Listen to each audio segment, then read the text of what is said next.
Hello, and you're all very welcome along to the latest Champ.ie podcast, Ireland's premier horse racing podcast in association with Boylesports, Gowran Park Racecourse, EJ Menswear and Shamrock Thoroughbreds. As they race up the hill towards the finish, Hart the Herald here on Perry Pass has absolutely bolted up under Paul Townend. On Perry Pass won by wide margin. On the final 150 yards, it's Irish Point for Marie National, who's coming with every stride. They're going to the line. Irish Point, Marie National on the near side. If you haven't already, be sure to like this video and subscribe to the Champ.ie YouTube channel, as it helps to get horse racing content out there to the wider audience. We look forward to reading all your hashtag 5cast selections in the comments section below. Enjoy the show. Boylesports. Don't just bet, choose wisely. Hello, and you're all very welcome along to the latest edition of Champ.ie, and a very happy Easter to one and all, as well as we look ahead to the big one, the Boylesports Irish Grand National meeting at Fairyhouse.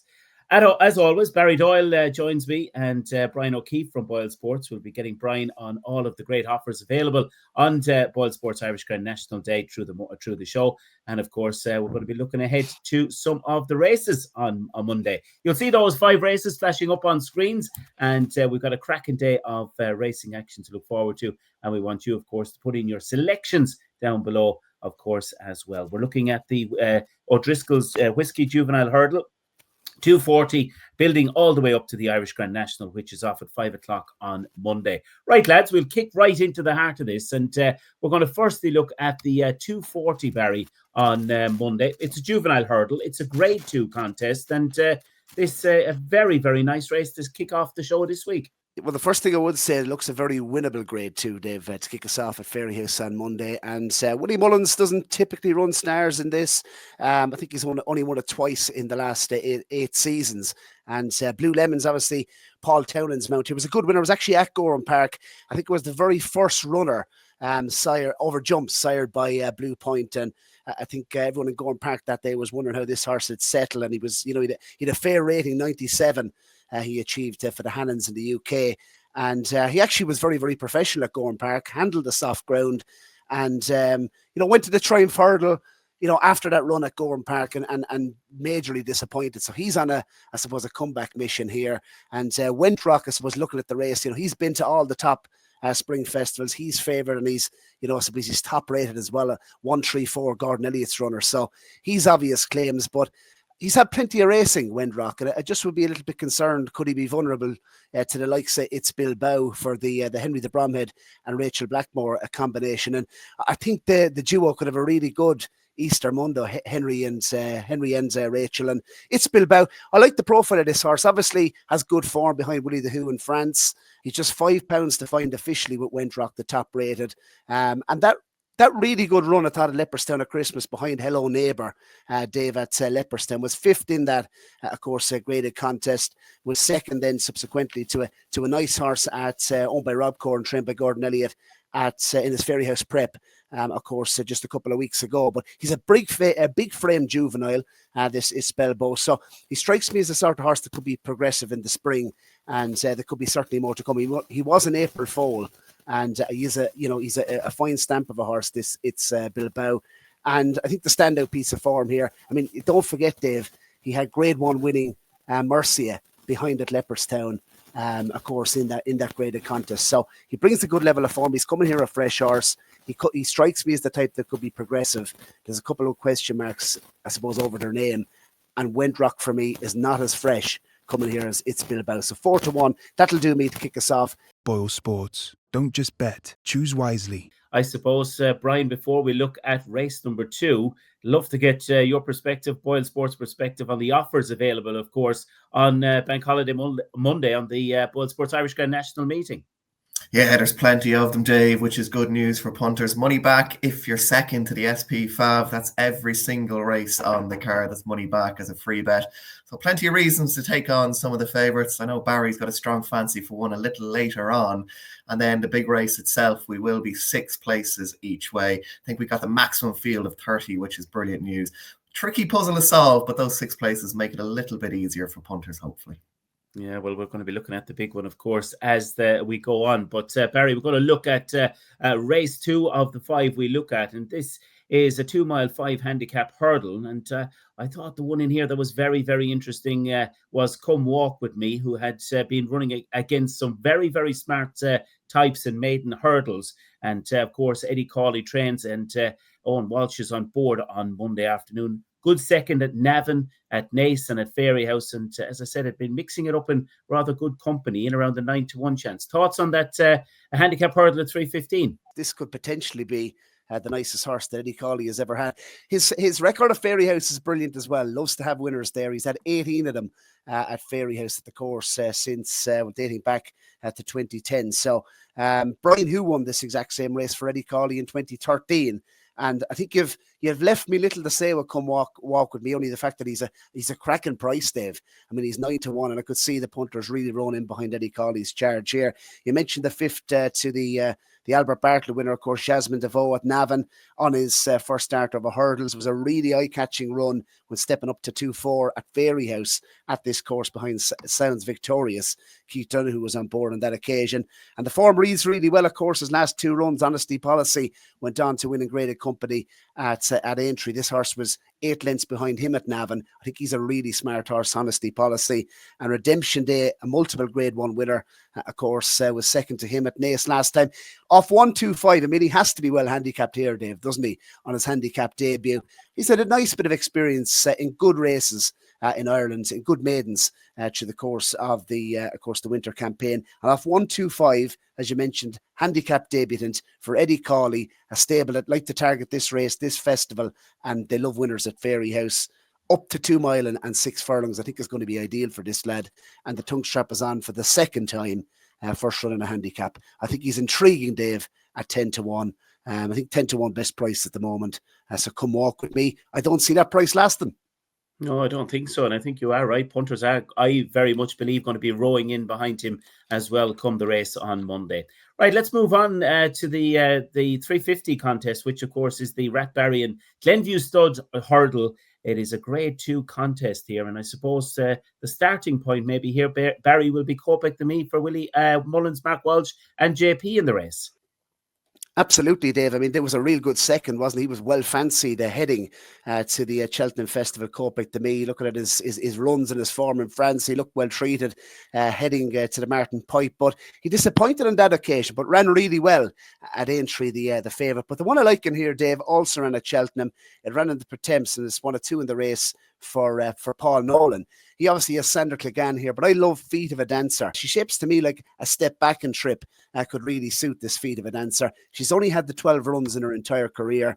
Paul Nolan, I mean, he did say, he was interviewed before the Pretemps at Cheltenham. This horse was obviously well fancied in the build-up, but he said he did comment on the interview. He wasn't exactly happy with how she travelled over and how she settled in. And for her to finish 4th in the Pretemps, she was ridden cold. Sean O'Keefe obviously knows the horse, and she travelled into the race lovely. She was one of my top 5 eye catchers at the festival. She came up the stand side rail, travelled into the race lovely, and I thought she set the trip nice. But stepping back and trip is going to suit her. As I mentioned, she's only had the 12 starts in her entire career, 4 times a winner, and 2 of those wins have come on soft ground, and she's won at Fairyhouse in the past. So there was a lot to like. 10-1. It's a deep race, Dave, and Paul obviously has 2 in here. But Feet of a Dancer, I think there's more to come from her. And when you take into consideration as well, looking at race conditions as well, she's getting a nice bit of weight off Kopek to me and some of the other runners here, the favourite and some of the other runners. So being a mare, she's rated 135, but I think she'll move past that nicely. So yeah, Feet of a Dancer each way for me, 10-1. Lovely. And before we head into our first ad break, Brian, I'd like to come to you. Obviously, we're going to be talking and looking ahead to the big one, the Grand National, the Boylesports Irish Grand National at 5 o'clock. But where has the money gone? Where has the shrewd money been coming for all week? Or what have Boylesports seen in the way of strong support for a runner in the big one? Yeah, the Mudlarks have unsurprisingly been really, really strong, Dave. Haiti Clores in around the 6-1 mark. He does have form on heavy ground, but the other ones that love it have seen all the money. Bioluminescence, one of them, for Gavin Cromwell, 16-1 into 10-1, that one. Keith Donoghue in the saddle. And interestingly, Mark Walsh, he's on the veteran any second now. He ran a brilliant race last year and it went finishing second to Intense Raffles, and he can't get enough of that soft ground. He's 25s into 16s any second now. A 13-year-old winning the Irish National. I think it was the 1950s when it was last done, but we were down in Ted Walsh's yard a little earlier on last week, and he quite fancies his chances, I think, even being a veteran. So they're the two so far. Interestingly, both JPs, but they're probably the ones we're most afraid of for now. Absolutely. Well, there'll be plenty more on the big one, and that is to come right after this. Yes, so hello, Barry Doyle from the Champ.ie podcast, Ireland's Pony Horse Racing podcast. I'm here with my co-host, David Byrnes, and we're here in Sligo Town, David, in EJ Menswear, and EJMenswear.com. Fantastic season ahead. EJ has kindly partnered up with us to be the men's fashion partner with Champ.ie for the season.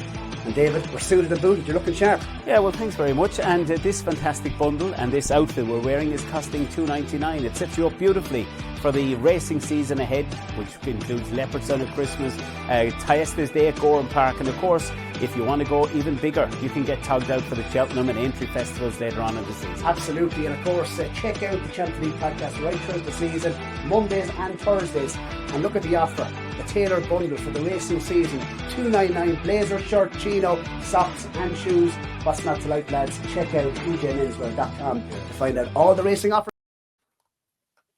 Yes, EJMenswear.com, and of course, big thank you to Boylesports as well, our betting partner, and the very best of luck to everyone at Boylesports on Boylesports Irish Grand National Day at Fairyhouse. Busy few days for all of the team, and a big thank you to EJ Menswear, and of course, big shout out as well to Stephen Thorne of Shamrock Thoroughbreds, who had such a wonderful season at Dundalk. And Barry, a great couple of weeks to look forward to as well. Bank holiday weekend down at Gowran Park. Tell us more about that. Yeah, well, Rob Grace will have the old guitar out, as we mentioned yesterday. Of course, a big weekend, the June Bank Holiday weekend. There'll be buses running to and from the city, Kilkenny, and really good race. Of course, the Gowran Classic last year was a big success, won by Dusty Foley, of course, and Jesse Harrington, they'll be looking to, I'm sure, team up once again. And you're really looking forward to it. You can get your tickets over on gowranpark.ie. Look forward to a packed crowd, and the tent will be absolutely hopping after racing, as always, Dave, at Gowran Park.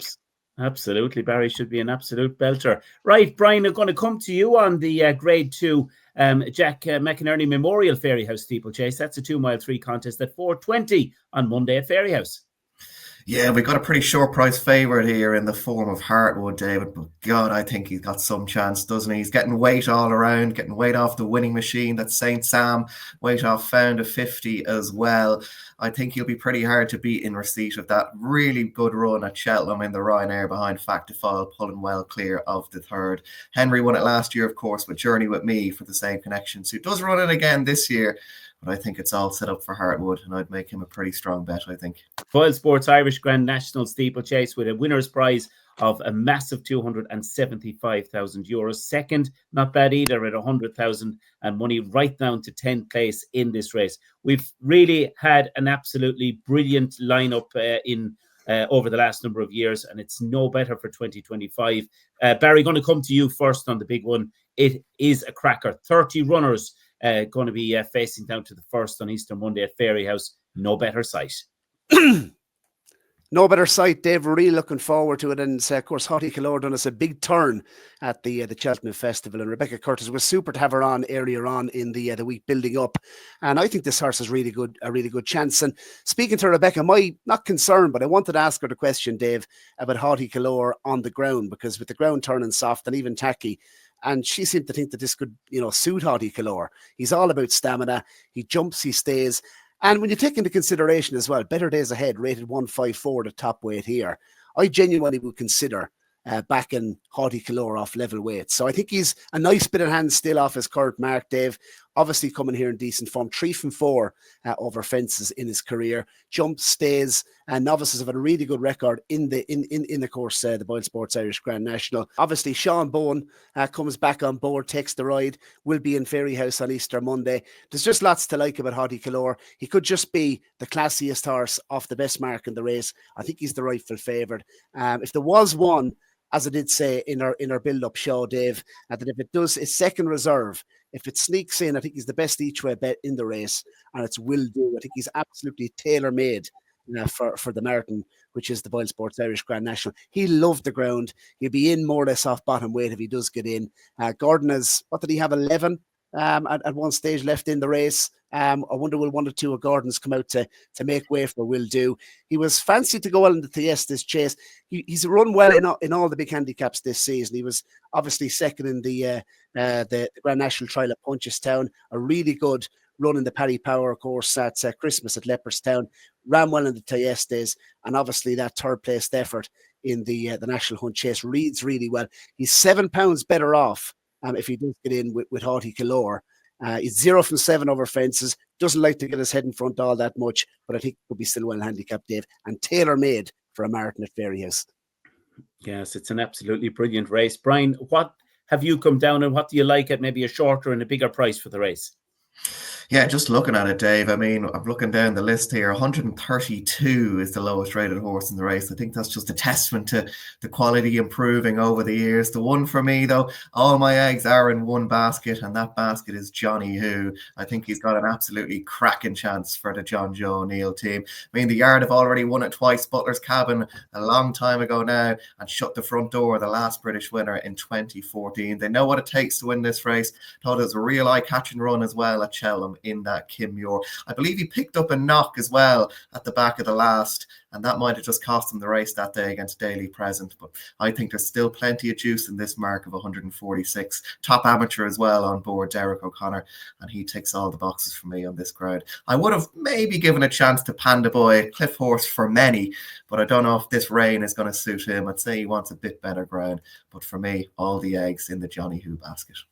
Yeah, just one I think might be worth mentioning at around 33-1 currently is Dunboyne. He's on a hat-trick bid. He's on off a really, really nice weight. He's switched stables, of course, since running in the race last year. Now with Ian Donoghue. Dunham Myler is on board for the race on Monday. And I think Dunboyne could be just one of a cracking each-way bet. 6 places, Brian, isn't it, with Boylesports for the big one on Monday? Yeah, absolutely. Make sure to take advantage of it. It's always a hard puzzle to solve, this Boylesports Irish Grand National. We've had huge price winners over the year. Maybe there'll be another one this year. But if you do have the 6 places, you've got that running for you. Absolutely right. Well, we're going to head into our final break. And right after this, we'll be back with our nap picks for Easter Monday at Fairyhouse. From Dundalk to Longchamp, from the Galway races to the Breeders' Cup, Shamrock Thoroughbreds have taken owners all over the world. Tiger Bell in front, holds them. Late on the scene is Dawn Charger storming home, but Tiger Bell in front and won. Coming through the centre, Laugh a Minute with a strong challenge on this Laugh a Minute, who goes on in the closing stages to win by like the Laugh a Minute from Fiscal Roots. But it's Harry's Bar repelling the late challenge of the stable companion Dream Today, and Harry's Bar makes it 6 course wins. Check out shamrockthoroughbreds.com or click the link in the Champ.ie podcast video description to learn more about new racehorse ownership opportunities. Yes, welcome back. And of course, it is Boylesports Irish Grand National, the big one, 5 o'clock on Monday at Fairyhouse. And if you are travelling along, hopefully you have a mighty day. Peter Rowe and the team there will look after everyone, and I'm sure it will be full of entertainment, and we're hoping for full of good racing as well. All right, Brian, we're going to come to you first for your nap pick for Easter Monday. Yeah, I'm going to have to go in on Heartwood, I think, in the Grade 2 chase. I think anything odds against on him is value. And the next best, I'm going to go in the big one, Johnny Who. Yes, and I'm going to have to agree. I think Heartwood is the bet on Easter Monday as the nap selection. And I'm going to go with Dunboyne as the next best each-way selection at around 33-1 for the National, Barry. Yeah, well, I'm going to side Dave Witt's Feet of a Dancer as the next best. I thought would have a big chance with Sean O'Keeffe on board for, of course, the Paul Nolan stable. With the nap pick, it's pretty simple for me. I think it's Heartwood. Race conditions will suit. I'd imagine, Dave, look, even money, you'll get a better price in the morning. I think I can't see Heartwood going odds on certainly before the show itself. So I think, if you were getting 6-4, 13-8, I think I saw best price at the moment. That's more than fair. But Heartwood is the nap pick, I think, for Henry the Brahmin and Rachel Blackmore on Easter Monday. So fingers crossed they can do the business for us. Absolutely. Well, to Brian and Barry, happy Easter to you, lads. Enjoy the action on Easter Monday. And to all our listeners, thank you for joining us over the last number of days with our Fairyhouse build-up, of course. And we look forward to seeing you back here again very soon on Champ.ie. Thanks indeed for watching. Boylesports. Don't just bet, choose wisely.